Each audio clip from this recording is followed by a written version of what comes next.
is being covered. In next, in the special circumstances, I am going to cover what are the physiological changes which make the airway difficulty and what are the measures we have to take during the airway management.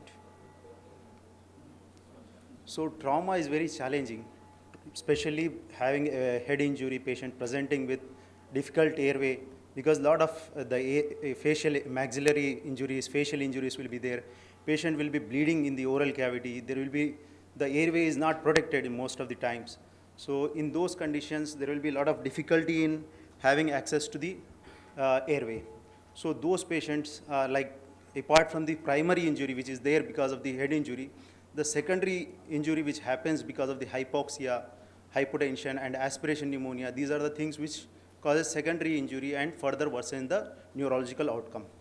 So even during the intubation, the airway manipulation which we do during the intubation, laryngoscopy, these can trigger the cough reflex and the gag reflex, which can further increase the intracranial pressures and cause damage to the decreases the neurological outcome. So always suspect the patients with head injury to have spine injury. So manual inline stabilization is a must during the intubating the patients with traumatic brain injury. So there are very different challenges which we face. Like as I've told, there are many things which we need to take care while intubating the patients. So there will be a lot of bleeding, vomitings because they will be full of stomach. So in those conditions, we have to take few precautions which we are going to discuss. So especially in patients who presents when there is like high index of suspicion is there for the airway compromise, and these will have like presenting with sore throat or voice change, noisy breathing, stridor, all those things will say that there is a airway compromise. So what are the different levels, as sir has discussed, difficulty in for bagging the bag mask ventilation. So the patient who has a facial injuries, they will have difficulty in bag mask ventilation, difficulty in intubation. So we don't get the access for the airways. So difficulty in putting the supraglottic airway devices, difficulty for the even the surgical airways. So where the patients will be coming with the trauma to the neck, so there will be difficulty in surgical airway also. So these are the difficulties which we usually see in patients with trauma. So difficulty to laryngoscopes are limited mouth opening. So we can use like manual inline stabilization where there is a trismus. So open the C collar which is there, which is a hard collar, which may make the airway access will be difficulty. So open it and manual inline stabilization, then you can access the airway. So it will be helpful. So inability to position. So because of the spine injury, because it was very difficult to get the access because we don't get the sniffing position in these patients. So it will be difficult. So in those conditions, you can use a Mills and you can use the video laryngoscope or bougie while intubating it. So when there is a blood or vomitings in the airway, so usually they will present with the facial injuries. There will be a lot of blood. So in those patients, you can use SALAD approach. SALAD approach is suctioning assisted laryngoscopic airway decontamination approach, and you can use as a front of neck access. So in these can be helpful when there is a lot of bleeding which you can't access which you can't see the airway inside. So penetrating or blunt neck injuries, so it is a disruption of the airways. In those conditions, awake possible fiber optic bronchoscopies, as sir has explained, Sunil sir. So those can be useful in these circumstances. When we will have difficult to bag mask ventilation, especially then limited jaw thrust, then mandibular fractures. In those conditions, you can use supraglottic devices. Poor seal because of the facial injuries, so you can use supraglottic devices in those conditions. And difficulty even using the supraglottic devices when there is a lot of blood or vomiting. So you can use the SALAD approach and front of neck access. So in those conditions, it is useful. So what are the things which we have to take care before intubation? What are the things which we have to avoid, like avoiding the hypoxia? Adequate oxygenation should be there before, because again hypoxia can worsen the neurological outcome. And avoid hypotension. Patient should be because there might be bleeding. Patient might be bleeding. So You need to give adequate fluid so that maintain the blood pressure so that it should not hamper the neurological outcome. Avoid airway obstructions, anything which is obstructing there, the tooths which are dislodged in the airway, so remove those things, or something in the mouth which is hampering the oxygenation should be removed. And pre-oxygenate the patients, pre-oxygenate, and use, if the patient is awake, use the lidocaine or opioids to avoid the gag reflex which can hamper the increases the intracranial pressure. So in those things we can take care. So what are the things which you have to take care during the intubations, like appropriate selection of the drugs, especially while because if the patient is a hypotension, if you give propofol, then the further worsen the hypotension. So appropriate drugs has to be selected. So use of brain-friendly agents and adequate reflex obtundation, because it can increase the ICP. So do gentle laryngoscopy, use adjunct appropriately, and anytime call for help, avoid hyperventilation. So these are the induction agents and the paralytic agents which can be used. Now succinylcholine is replaced with the rocuronium, and maintenance with the midazolam and fentanyl can be used, especially if the patient is hypotensive. If the patient is normotensive, propofol and fentanyl can be useful. So always, as I said, suspect the spine injury in these patients. So do not delay for intubation, airway access, airway management, because of the not availability of the imaging. So the other thing is, like, used whatever you are more comfortable, more experienced, the method like laryngoscopy, which is either direct or video laryngoscopy, whichever you are familiar, which you are confident in doing, use those maneuvers while accessing the airway devices.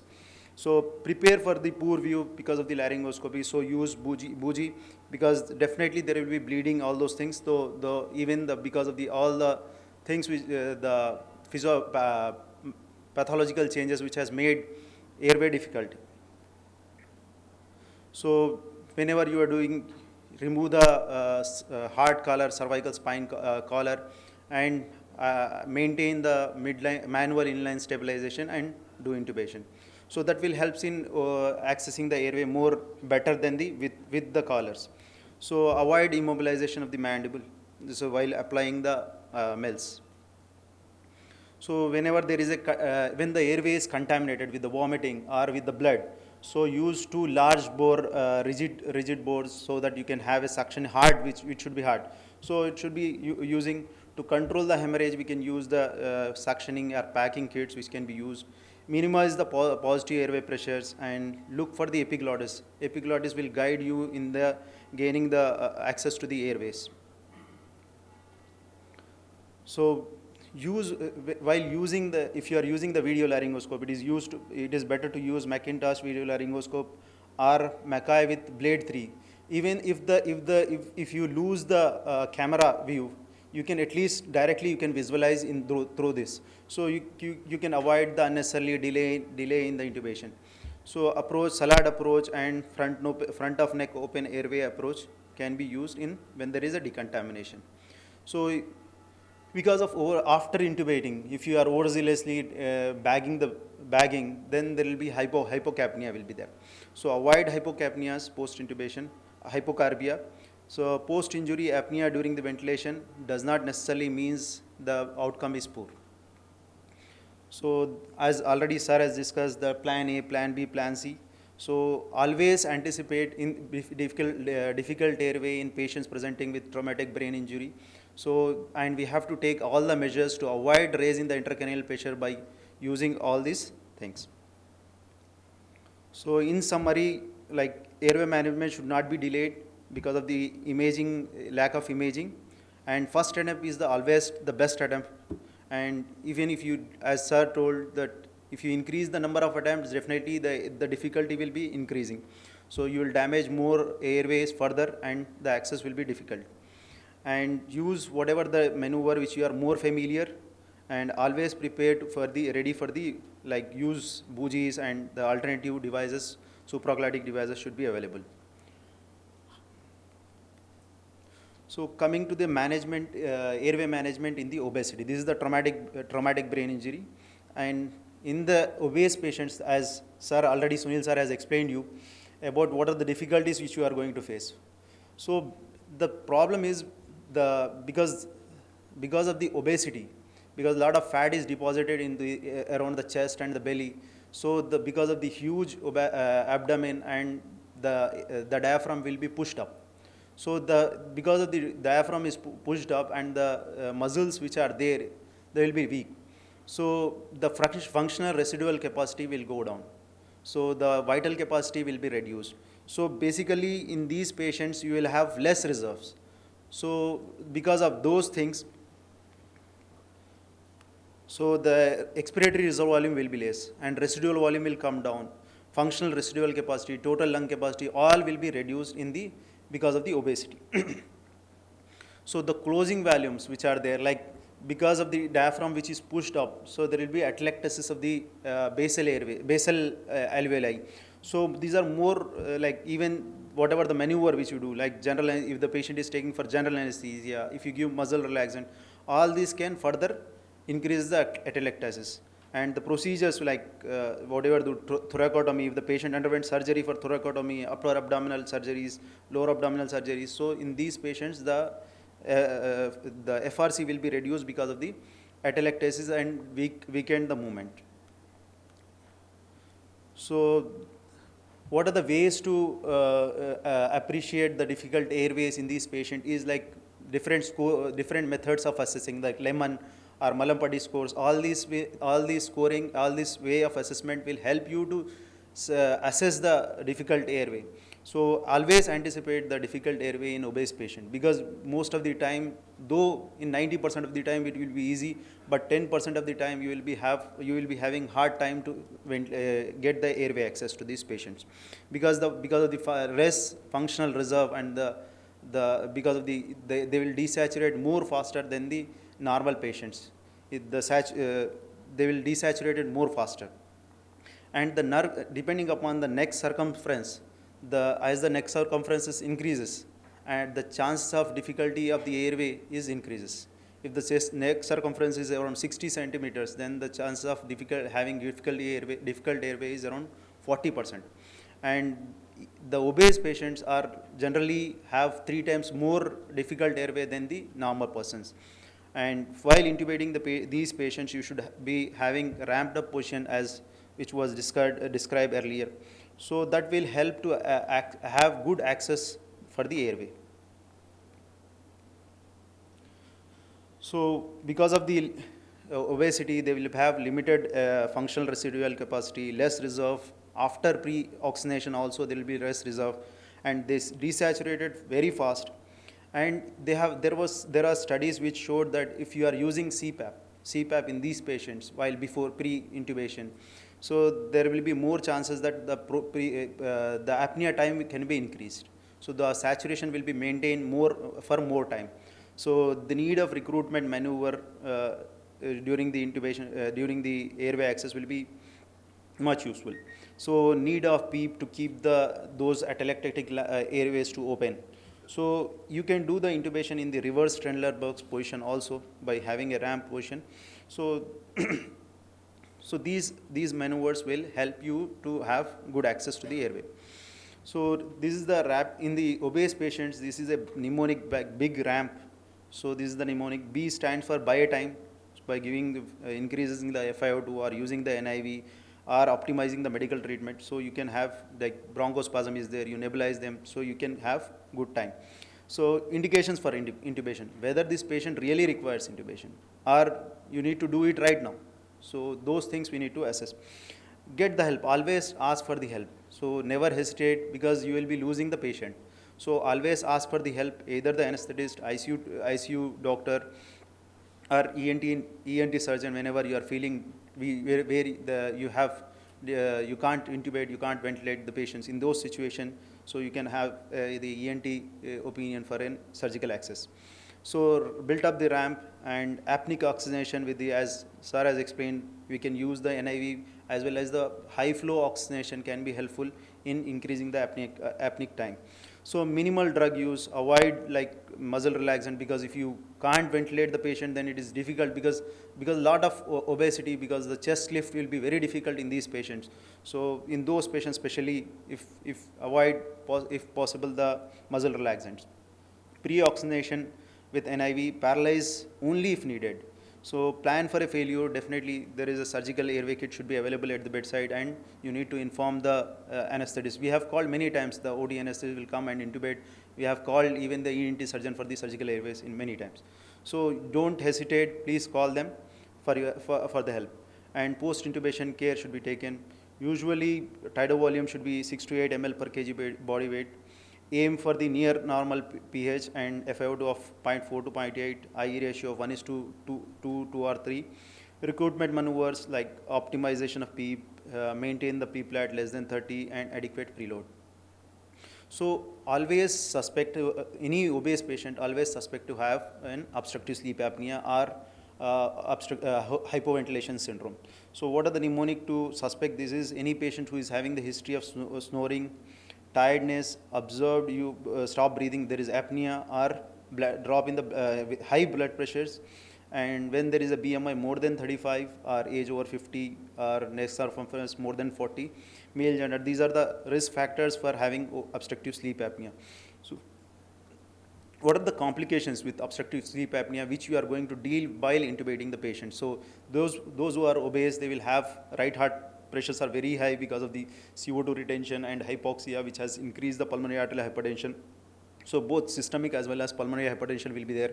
So once you intubate or if you give overzealous fluid, then further hamper the hemodynamics. So left and right hypertrophy because of the hypertension. There will be right heart failure or left heart failure, which will commonly seen in obese patients. Cardiac arrhythmia is also common in these patients. Cognitive impairment will be there because of the lack of sleep which is there, because of the apnea hypopnea syndromes, which apnea hypopnea which is happening in the night. So they will be having cognitive impairments, and predisposing to airway obstruction with the the hypnotics you use, or the analgesia, the sedation which you use, or if you use fentanyl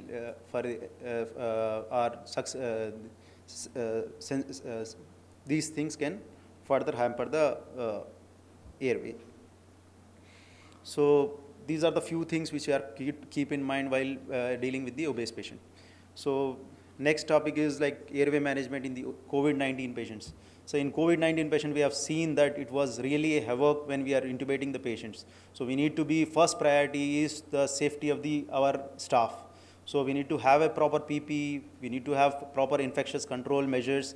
So while intubating, while taking care of the COVID-19 patients. So you do not have a emergency intubations. So whenever the patient is sick or he requires the airway protection, so please have a planned planned airway access. So any airway management is an aerosol generating procedures, even for a nebulization or like laryngoscopy. All this can generate a aerosols. So this will causes further spread of the disease. So considered remotely to have a COVID patients. So you can access from the outside, you can access the patient's difficulty in breathing and plan it. So use the infection control measures which are, follow the infection control measures which are there in your ICU, which you are following in the hospital. And more important, to have a clear protocols and expectations. So minimize the room staffs. Whenever you are going, use minimum staff, either with the nurse or the doctor which is accompanying. He can give the medications, and it will be helpful to reduce the spread of the disease. So have a equipment easily available. Take everything, because anticipate the difficult airway, because nobody will be coming with you, and because of the PP, the visibility will come down. So when the visibility is low, it is very difficult, and already you are wearing the PP, your oxygenation will be hampered, and you will be suffocating there. So be prepared for this. And so barrier devices are not advised, because they will further hamper your airway access, because of the less mobility and all those things, the airway access will be difficult, and because you think that these are going to protect, so there will be breach in the PPE. So that will further increases your risk for getting the infection. So second priority is getting the patient vaccinated. So you need to judge the harmful from the early intubation and mechanical ventilation, or harmful from the crash intubation. So better avoid crash intubations, because it not only increases the risk to the patient but also to the staff who is there while doing the intubation. So hypoxemia usually happens. Hypoxemia is extremely common during the intubation, and the apneic oxygenation is acceptable. Most of our patients who are requiring ventilation are on the HFOV or some sort of oxygen support, or the NIV. So you need to do the procedure fast to reduce the spread, and RSI is currently recommended for a majority of the cases. So you need to be ready with the equipment crash tray should be there. So the complication like hypoxia, hypotension, which will happen during the intubation, and we commonly come across the pneumothorax and the pneumomediastinum, which is commonly seen in these patients. And we have seen before intubation also these patients will be having the pneumomediastinum and pneumothorax. So while intubating, we'll get less time, so we need to be very fast. So cardiac arrest and worsening VQ mismatch is common in these patients. So all adjunct should be available while you are going for intubating the patients with COVID-19. So now we are going to discuss about the difficulties what we face while intubating the obstetric patients. So obstetric patients, because of the pregnancy, there will be a lot of physiological changes which happens. So that will make the patients prone for the difficulty airway. Like there will be increase in the edema. So the airway edema is more because of the release of estrogen, which can cause edema itself, and which can increases the substance of the airway itself. So that can make the airway difficult. The increase in the vascularity, that can cause, like even if you manipulate small, there can be risk of bleeding.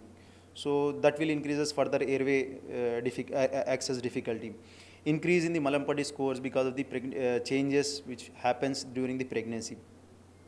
So excessive weight gain or fluid overload further can make the airway difficult. So respiratory changes which happens because of the gravid uterus, the diaphragm will be pushed up. The functional, same as the obesity, the functional residual capacity will come down, and there will be increase in the respiratory rate to compensate, to maintain the minute ventilation. And there will be like oxygen consumption and carbon dioxide production will be more in the because of the metabolic demand of the fetus. So RSI, rapid desaturation is expected in this patient. Because of the increase in the fluid, increase in the blood volume, the cardiac output is decreased because of the compression of the vena cava in the supine position, or the compression of the aorta during the supine position. So that will make the cardiac output less. So because of the there will be risk of aspiration in these patients. So PPA should be useful. PPI should be given, proton pump inhibitors. So what are the algorithm which is there for managing the obstetric failed tracheal intubations? Like pre-induction planning and preparation should be there. So rapid sequence intubation, consider face mask ventilation. The pressure should not be more than 20 centimeters of water. And laryngoscopy maximum 2 attempts in these patients, and third attempt should be by the experienced person. So then if you still fail, so declare it as a failed intubation and call for help, maintain the oxygenation, and use the supraglottic airway devices. As sir told, it is the second generations are more helpful. If still you fail, consider declare cannot intubate, cannot oxygenate, and give 100% oxygen, and exclude the laryngospasm and front of neck access in these patients. Thank you.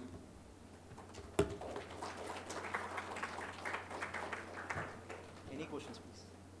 Any questions?